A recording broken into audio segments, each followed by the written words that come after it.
Début de semaine, c'est reparti. Nous sommes lundi le 17 mars. Il y a la rédaction à mes côtés de Radio Mont-Blanc, Sébastien Vonneau. Bonjour Sébastien. Bonjour Romain, bonjour à tous. Alors, nouvelle semaine, nouvelle destination. Nous sommes Saint-Gervais avec le maire sortant. Le maire sortant Jean-Marc Peyex, bonjour. Bonjour. Merci d'être ce matin dans nos studios à Radio Mont-Blanc. Alors, nous allons parler de votre candidature, votre troisième candidature à la mairie de Saint-Gervais. Tout d'abord, votre liste, vous êtes le maire sortant. Est-ce que c'est facile de changer, modifier, renouveler sa liste? Vous qui souhaitez un troisième mandat sur Saint-Gervais, comment vous avez finalement constitué cette nouvelle équipe que vous envisagez pour la mairie de Saint-Gervais? Très simplement, vous savez, quand on a le bilan que notre équipe a, c'est relativement simple. On a donné l'envie aux Saint-Gervelins de vivre à Saint-Gervais, puis on a donné l'envie aux colistiers de continuer. Donc cette fois-ci, j'ai 70% de colistiers qui veulent repartir, 30% de 109. La dernière fois, en 2008, j'avais eu 50% de 109. Donc c'est une équipe rajeuni, renouvelé, mais avec un fond qui est un fond fidèle aux ambitions de notre liste. Et la seule ambition qu'on ait, c'est Saint-Gervais, bien évidemment, l'intérêt public, pas la défense de quelques intérêts particuliers ou de quelques rancœurs. L'intérêt général, faire que les Saint-Gervelins vivent bien à Saint-Gervais, les Faïrans, les Saint-Nicolatins. Alors, votre liste, notre ambition Saint-Gervais, continuons avec vous et pour vous. Cette liste, elle est soutenue par des partis politiques, elle a une orientation, elle est quoi, divers droite, elle est quoi? Vous savez, dans les petits villages, on fait pas de la politique politicienne. Et si nous, on a réussi à Saint-Gervais, c'est justement parce qu'on est au-delà des clivages politiques nationaux et qui, aujourd'hui, donnent pas tout à fait la bonne image. Moi, j'ai bien évidemment une étiquette politique que tout le monde connaît et j'ai l'investiture à titre personnel de l'UDI et de l'UMP. Alors, maintenant, on va parler un petit peu de votre bilan, un petit peu du mandat. En tant que maire sortant, c'est l'occasion effectivement de parler de ce qui s'est fait dans la commune et de vos satisfactions finalement sur ces 6 années ou depuis 2001. Comment est-ce que vous voyez un petit peu les choses? La gestion d'une commune, quand il y a une continuité d'équipe, c'est bien sûr le bilan de toute cette mandature, principalement les 6 dernières années, mais aussi les 7 précédentes, parce qu'on ne fait pas forcément des dossiers qui sont des dossiers de 6 ans. Si vous prenez le pont, qui est la réalisation attendue et approprié aujourd'hui par les Saint-Gervelins. On a attendu 70 ans parce que les équipes municipales précédentes n'ont pas été capables de prendre cette décision. Nous, on l'a prise en 2001. Le dossier a commencé en 2002 et l'inauguration en 2012. Il n'y a eu que 2 ans de travaux, mais 10 ans d'études, 10 ans d'enquête. Voilà, c'est la France. Et puis pour convaincre effectivement aussi les partenaires politiques aussi pour financer ce pont quand même. C'est long. Oui, convaincre, mais c'était surtout éviter les poignards que quelques opposants que l'on a en permanence jettent parce que certains veulent toujours que ce soit leur idée, leur petit intérêt personnel qui soit défendu et mis en valeur, alors que nous, on n'a défendu qu'une chose, l'intérêt général et les habitants de Saint-Gervais. Alors maintenant, parlons de vos projets pour la commune de Saint-Gervais. Vous êtes reparti dans votre profession de foi, si on la consulte, 10 engagements majeurs pour ce mandat. Et alors le tout premier, c'est diminuer les impôts locaux. Dans cette période où tout augmente, ça paraît presque invraisemblable, si je peux me permettre. Oui, 10 engagements majeurs, ça ne veut pas dire qu'il n'y en a que 10, ça veut dire que ce sont les essentiels, mais on veut continuer à gérer le bien de Saint-Gervais pour les petits, pour les personnes âgées, pour tous les habitants. On est la seule commune qui a augmenté sa population locale. On a fait des logements pour tout le monde, on a augmenté, on a dit la crèche, on a fait plein de choses.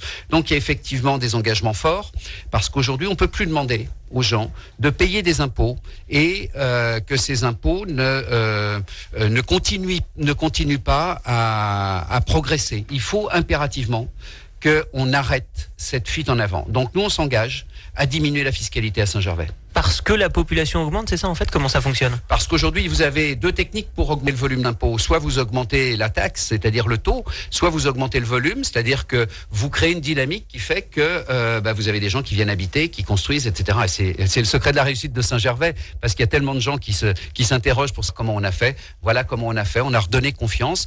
Notre équipe, les gens y croient, les partenaires financiers y croient, les investisseurs y croient. Et bien voilà, on a recréé une dynamique à Saint-Gervais et on veut donc proposer de la continuer. Donc il faut voter massivement pour nous et qu'il n'y ait pas d'autres élus à part nous, à la commune. Alors ça, bon, vous verrez avec les élections, le premier tour est le seul tour, puisque effectivement on vote dimanche 23 mars, mais il n'y aura qu'un tour puisqu'il y a que 2 listes, donc forcément un seul tour.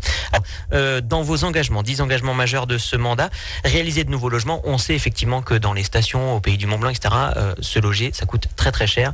Qu'est-ce qu'on peut faire de mieux à Saint-Gervais? Vous savez, il y a 2 techniques pour augmenter le volume d'impôt. Soit vous augmentez la taxe, c'est-à-dire le taux, soit vous augmentez le volume, c'est-à-dire que vous créez une dynamique qui fait que vous avez des gens qui viennent habiter, qui construisent, etc. Et c'est le secret de la réussite de Saint-Gervais, parce qu'il y a tellement de gens qui s'interrogent pour comment on a fait. Voilà comment on a fait. On a redonné confiance. Notre équipe, les gens y croient, les partenaires financiers y croient, les investisseurs y croient. Et bien voilà, on a recréé une dynamique à Saint-Gervais et on veut donc proposer de la continuer. Donc il faut voter massivement pour nous et qu'il n'y ait pas d'autres élus à part nous, à la commune. Alors ça, bon, vous verrez avec les élections, le premier tour est le seul tour, puisque effectivement on vote dimanche 23 mars, mais il n'y aura qu'un tour puisqu'il y a que 2 listes, donc forcément un seul tour. Se loger, ça coûte cher, bien évidemment. Il suffit quand même que les communes fassent comme Saint-Gervais, c'est-à-dire qu'on saisisse toutes les opportunités d'achat de terrain, de maisons. Nous, on a réhabilité des vieilles maisons qui tombaient en ruine. On en a fait des logements. Mais on a pensé à tous les Saint-Gervelins. Quand j'ai été élu maire en 2001, il y avait les logements sociaux. L'équipe précédente ne les faisait qu'au Fayet parce que c'était pas bien joli de montrer des logements sociaux. Donc nous, on a fait des logements sociaux à Saint-Gervais, à Saint-Nicolas-de-Véros, au Fayet, et on a surtout fait une chose qu'on va continuer, l'accession à la propriété, parce qu'il faut que les jeunes à Saint-Gervais, après avoir été locataires, puissent devenir propriétaires. Ça, c'est très important. C'est la base de la politique à Saint-Gervais. On a eu cette augmentation de population parce que on a su faire des logements. Alors il y a aussi des choses qui sont en cours, que vous avez déjà initiées sur réhabiliter la MJC, et puis il y a du travail à faire dans les écoles. L'école Paradis, là vous vous engagez sur restructurer l'école Marie Paradis, sur l'école du Fayet, des choses comme ça. Oui, on avait à Saint-Gervais, toutes nos infrastructures sont très très vieilles. Elles datent des années 60. On a eu la patinoire, il a fallu la refaire, autrement fallait la fermer. On a la piscine, il a fallu la refaire parce qu'autrement on allait la fermer. Mais à l'école, c'est un peu pareil. L'école, elle date des années 60. Le toit est pourri. Je veux pas dire que l'eau coule par les fils électriques parce que ce serait pas normal. Mais enfin, on en est vraiment à un bâtiment qui est en ruine, donc il faut le refaire. Donc on refait l'école, on la restructure. On a surtout un problème de cuisine centrale, c'est-à-dire notre cuisine centrale est petite, donc la direction des services vétérinaires veut, si on ne la change pas, la fermer. Donc on est aujourd'hui avec une épée de Damoclès et on n'a pas le choix. Il faut refaire la cuisine centrale et il faut refaire l'école de Saint-Gervais et il faut restructurer l'école du Fayet aussi parce que au Fayet la population augmente et notre école est trop petite. Alors maintenant, le vrai gros projet du mandat, ça serait finalement de faire du BT un cœur de station pour Saint-Gervais. Pendant ces 2 mandats, on a refait le Fayet. On lui a redonné quand même, lui a redonné une image. Aujourd'hui, les gens s'arrêtent au Fayet. Les gens ont envie d'aller aux terrasses des cafés. Il y a une activité commerciale qui est importante. On aura refait Saint-Gervais. On aura refait Saint-Nicolas-de-Véros avec son église, qui est magnifique, la plus belle église baroque. Et puis, il nous reste le Bétet. Et le Bétet, à force de bataille politique, parce qu'il y a des propriétaires qui ont des terrains qui sont stratégiques et qui bloquent un peu la situation, on n'y est pas arrivé. Et ça fait plus de 40 ans. Donc, le pont, 70 ans, ça va. Donc, on ne mettra pas 50 ans pour refaire le Bétet. Et c'est le projet du mandat, c'est-à-dire le Bétet. La banlieue a été faite, les lits ont été faits, les lits froids ont été faits, les résidences secondaires ont été faits, les chalets ont été faits. Mais pas ce qu'on appelle les lits chauds, c'est-à-dire les hôtels, les résidences hôtelières, et puis une petite activité de service et une petite activité commerciale. Donc, des hôtels pour le Bétet, et puis si on comprend bien aussi, quelques magasins de sport supplémentaires, enfin des services en plus. Pas de sport, de magasins de sport, il y en a, ils sont de très grande qualité. Des commerces qui permettent aux gens du Bétet de pouvoir y vivre, et puis aux gens de venir en intersaison. Faire le cœur du Bétet, c'est-à-dire en faire réellement un village autour de ce téléphérique. Pourquoi pas faire venir le club Méditerranée au Bétet, avec un Mont Blanc sur tous les balcons d'un club med, mais ce serait le plus beau de France et du monde. Pour terminer, Jean-Marc Peyex, un mot de l'intercommunalité. Nous avons eu un certain nombre de candidats à ce micro et qui ont parlé notamment, que ce soit sur Passy, Sallanches, qui ont parlé de la communauté de communes et qui ont dit, voilà, il faut remettre notre commune au cœur de l'intercommunalité et pourquoi pas revendiquer une présidence. C'est vous qui avez actuellement la présidence de la communauté de communes du Pays du Mont-Blanc. Ça veut dire que vous avez mal considéré Passy, Sallanches. Qu'est-ce que ça veut dire exactement? C'est cette espèce de revendication pour vous?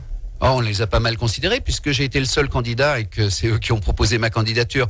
Et ils ont le double de représentants à l'exécutif, Passy et Sallanches, donc je pense qu'ils ont été bien considérés. Mais on ne peut pas limiter l'intercommunalité à une phrase « Je suis la plus grosse commune, donc je dois être le président ». Ça, c'était au Moyen-Âge et c'était chez les barons.